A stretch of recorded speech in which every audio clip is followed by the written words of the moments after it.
romances, situações engraçadas e muitos looks. Acredito que esses sejam alguns dos atrativos que transformaram Sakura Card Captors em um dos animes mais amados da nossa geração. É engraçado pensar que em meio a tantos desenhos com caras musculosos, monstros gigantes e criaturas de batalha, uma série que mostrava o cotidiano de uma garotinha de 9 anos de idade conseguiu ficar tão popular. No anime da Sakura, não haviam vilões querendo dominar o mundo, ela não estava lutando pela sua vida ou tentando salvar seu planeta da destruição. Na verdade, sua história girava apenas em torno do seu crescimento. No começo, conhecemos uma Sakura ingênua e desajeitada, que não tinha muita noção de tudo o que se passava em sua volta. E no decorrer da série, enquanto ela aprendia sobre o seu poder, também evoluía como pessoa, conseguindo olhar melhor ao seu redor e perceber de fato tudo o que estava acontecendo. O enredo do anime eu nem preciso contar para vocês, né? Mas vamos lá. Sakura Kinomoto abre sem querer um estranho livro em seu porão e acidentalmente libera dezenas de cartas mágicas que se espalham pela cidade, ficando a partir então responsável por capturá-las com um báculo rosa que ela ganhou do guardião desse livro. Com o tempo, ela descobre que assim como as cartas, ela também possui a magia, e após recuperá-las, fica responsável por alimentá-las com seu próprio poder para que elas continuem existindo. Bom, ela tinha um livro em seu porão, ganhou um báculo cor-de-rosa, e as cartas apenas se espalharam pela cidade quando foram libertadas, podendo depois ser facilmente encontradas. Parece muita coincidência, não é mesmo? Mas não, esse não é um mero artifício para facilitar o roteiro. Na verdade, em Sakura Card Captors, todas as simples coincidências possuem um propósito. E eu vou além. E se eu dissesse pra vocês que tanto o cotidiano da garotinha, quanto a sua saga com as cartas mágicas, não são necessariamente o tema central desse anime. A sua verdadeira história acontece como plano de fundo de tudo isso. E eu já adianto pra vocês que se enxergarmos a série por esse outro ponto de vista, nem mesmo a Sakura seria a verdadeira protagonista. Mas, para entendermos isso, eu preciso fazer uma explicação cronológica dos acontecimentos que antecederam a existência da caçadora de cartas. E eu tenho certeza que depois disso, você entenderá porque eu estou dizendo que Sakura Card Captors não é bem sobre a Sakura. Mas antes, eu já peço para vocês que deixem aquele like de sempre aqui embaixo, e caso não sejam inscritos, se inscreva agora mesmo aqui no canal. O meu nome é Ipo e você está no canal GD.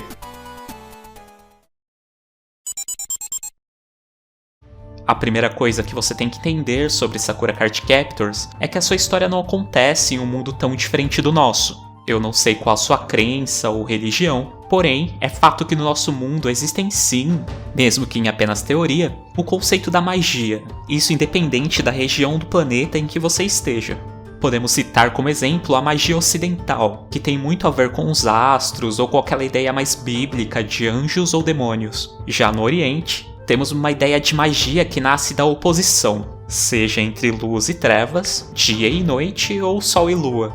Poderíamos resumi-la como aquela ideia de que os opostos são complementares. Bom, assim como aqui no mundo real, onde o conceito de magia era mais difundido tanto no Oriente quanto no Ocidente até meados do século XIX, no universo de Sakura Card Captors isso aconteceu da mesma forma.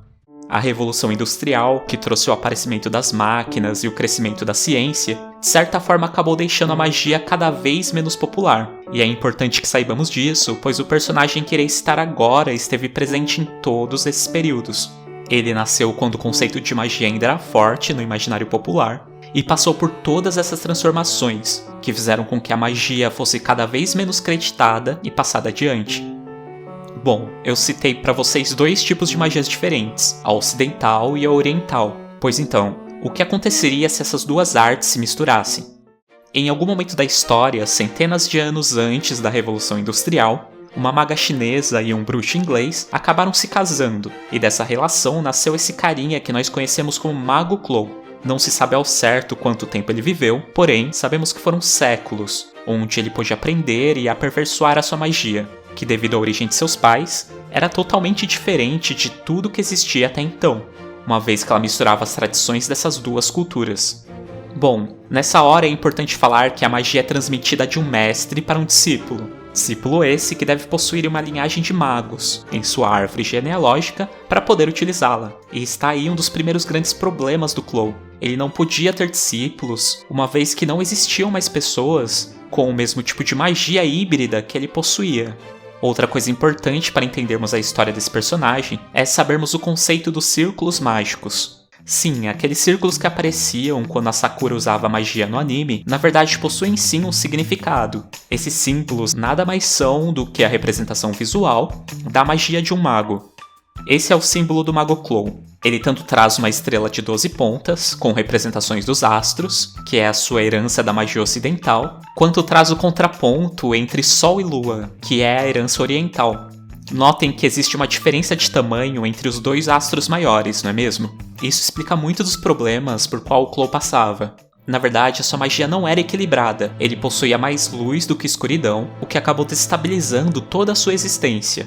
Uma das consequências foi ter uma espécie de vida eterna. Por isso, ele pôde viver séculos sem nem ao menos envelhecer. Se olharmos por fora, isso pode soar como algo positivo. Porém, também pode ser uma maldição. Bom, com tanto tempo disponível, Clow logo se tornou o maior mago que já existiu. Ele possuía poder imensurável, e a sua maior realização foi a criação de cartas mágicas, as famosas cartas Clow, que traziam poderes tanto de elementos ocidentais quanto de elementos orientais. Nessa parte, é legal falar que possivelmente exista sim uma data para suas criações. Reparem bem nos desenhos das cartas. Então, elas são muito inspiradas na Arte Nouveau, que foi um estilo de pintura muito famoso no final do século XIX. Portanto, é muito possível que as cartas Clow tenham sido criadas mais ou menos no final dos anos 1800, lá para 1890 ou 1900. Uma curiosidade sobre esse tipo de pintura é que ela também é um misto da tradição oriental com a oriental. No século XIX, o Japão finalmente se abriu para o mundo e muitas pinturas do país começaram a ser comercializadas na Europa. Como resultado, surgiu uma geração de pintores que começaram a trazer elementos japoneses em suas obras, nascendo assim a Arte Nouveau, que, como vimos, também está representada nas cartas Clow. Para proteger seus bens mais preciosos, o Mago Clow criou duas criaturas através da sua magia, o Kerberos, com o poder do seu sol, e o Yui, com o poder da sua lua. O fato da sua lua ser menor talvez explique o porquê do Yui ser tão inconstante.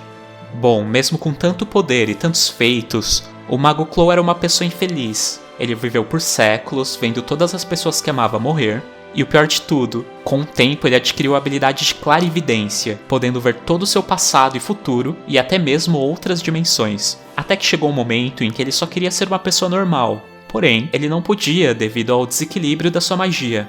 Algum tempo depois de criar as cartas, ele descobriu uma maneira de realizar o seu sonho. Ele finalmente descobriu uma forma de morrer, que era se dividindo em duas pessoas diferentes, pois dessa forma sua magia iria se dividir, e ele poderia, mesmo que como dois seres, ter uma vida normal e, consequentemente, finalmente um fim. Porém, existia um grande problema nisso. Ele não poderia deixar sua vida sem passar adiante seu legado, que ele construiu durante todos esses séculos. Mas como isso seria possível se não existia mais ninguém que ele pudesse ensinar? Bom, a solução apareceu graças ao seu poder de ver o futuro. Em suas visões, ele viu que uma menina chamada Sakura tinha o seu mesmo tipo de poder e poderia dar continuidade ao seu legado de magia. Então, ele sabiamente orquestrou todo um plano para que isso acontecesse. Nesse momento, você provavelmente deve estar pensando que ele é uma pessoa muito má, pois ele queria passar a sua maldição adiante. Mas na verdade não é bem assim. A Sakura, apesar de ter esse mesmo poder híbrido, possui uma magia equilibrada, com o Sol e a Lua no mesmo tamanho, como podemos ver no seu círculo de magia que ela começou a utilizar durante as transformações das cartas Clow para as cartas Sakura. Ou seja, sua existência não seria afetada se ela chegasse ao ponto de possuir uma grande magia. A partir disso, o Mago Clow planejou milimetricamente cada passo da nossa Card Captor. Desde a cor do báculo, que foi escolhido porque ele sabia que ela era uma garota, até mesmo todas as coincidências de como e onde as cartas iriam aparecer depois de libertas já estavam previamente planejadas, assim como os eventos que fizeram com que a Sakura as modificasse com o seu próprio poder. Bom, mas por que diabos a Sakura também possui essa magia híbrida? Então, é confuso, porém faz um pouco de sentido. Isso acontece porque ela é uma descendente indireta do Clow. Bom, deixa eu explicar melhor. Como eu já disse, o plano do mago era dividir o seu poder em duas pessoas, para assim acabar com a sua vida eterna. Uma de suas reencarnações era o Aerion, assim como nós vimos no anime. Porém, a sua outra era um cara chamado Fujitaka Kinomoto. Sim, exatamente o pai da Sakura. Ao se dividir, a maior parte do poder e memória do Clow foi para o Aerion. enquanto Fujitaka nasceu como uma criança sem memória. Isso é meio complicado, mas seria mais ou menos como dizer que eles são pessoas independentes, porém, também são Clow ao mesmo tempo. Sim, é confuso, mas acho que também faz um pouco de sentido. Bom, enquanto Fujitaka viveu sua vida normalmente no Japão, como qualquer pessoa comum, o Ariel deixou o país e usou sua magia para se manter jovem, para quando encontrasse Sakura, os dois estivessem com a mesma faixa de idade. O pai da nossa protagonista viveu em um orfanato, se tornou professor e conheceu Nadeziko, que era uma de suas alunas do ensino médio. Eles se casaram e deram vida ao Toya e a Sakura. Isso explica também o fato do Toya possuir poderes, pois assim como a Sakura, ele também é um descendente indireto do Mago Clow. Esse é um outro ponto interessante para ser analisado. Como vocês sabem, o Yui, ou Yukito, recebia magia indireta do Mago Clow para poder existir, já que era uma de suas criações. Talvez isso explique o fato do Yukito se tornar tão próximo do Toya na série, porque existe esse elo mágico que os liga. Assim como o Mago Clow planejou, o livro foi aberto, as cartas espalhadas e tudo mais que vimos no anime. A Sakura conseguiu capturá-las e, posteriormente, com a ajuda do Ariel, as transformou em cartas Sakura. É bom destacar que as cartas se alimentavam da magia do mago, assim como Kerberos e o Yui. E uma vez que ele não existia mais, elas precisavam de uma nova fonte de poder. E é daí que surge a necessidade da nossa nova maga as modificar. Bom, a temporada clássica da série termina com todas as cartas finalmente transformadas, dando finalmente um ponto final à saga orquestrada pelo Clow, e finalmente uma paz para aquele mago infeliz, no sentido de tristeza da palavra. Porém, no último episódio temos o acontecimento de algo que não foi previamente planejado pelo mago. A Sakura conseguiu criar uma carta própria a partir de sua magia, e é aí que podemos dizer que a sua saga finalmente se inicia. Esse também foi o pontapé inicial das Clear Cards, que nós podemos ver na temporada que foi lançada em 2018.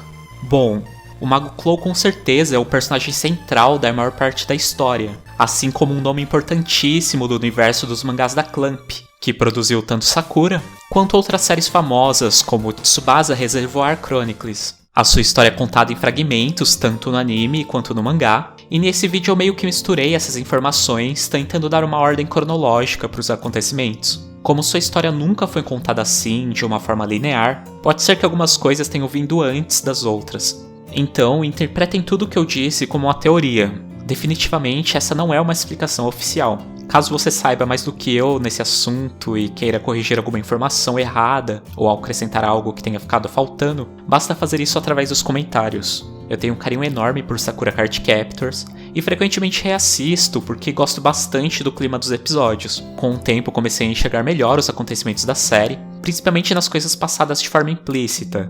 E confesso que hoje gosto mais desse anime do que há 20 anos atrás, quando ele passava na TV Globinho. Bom, como vocês sabem, aqui a gente fala muito sobre Digimon, mas de vez em quando resgatamos algum outro anime da mesma geração para poder relembrar ou discutir um pouco. Já fizemos um vídeo bem legal sobre Monster Rancher, que eu vou deixar o link ali nos cards para você assistir. Eu agradeço a todos que continuaram vendo até aqui, espero que tenham gostado e que eu tenha sido claro em tudo o que falei. E aguardem o próximo vídeo. Até mais!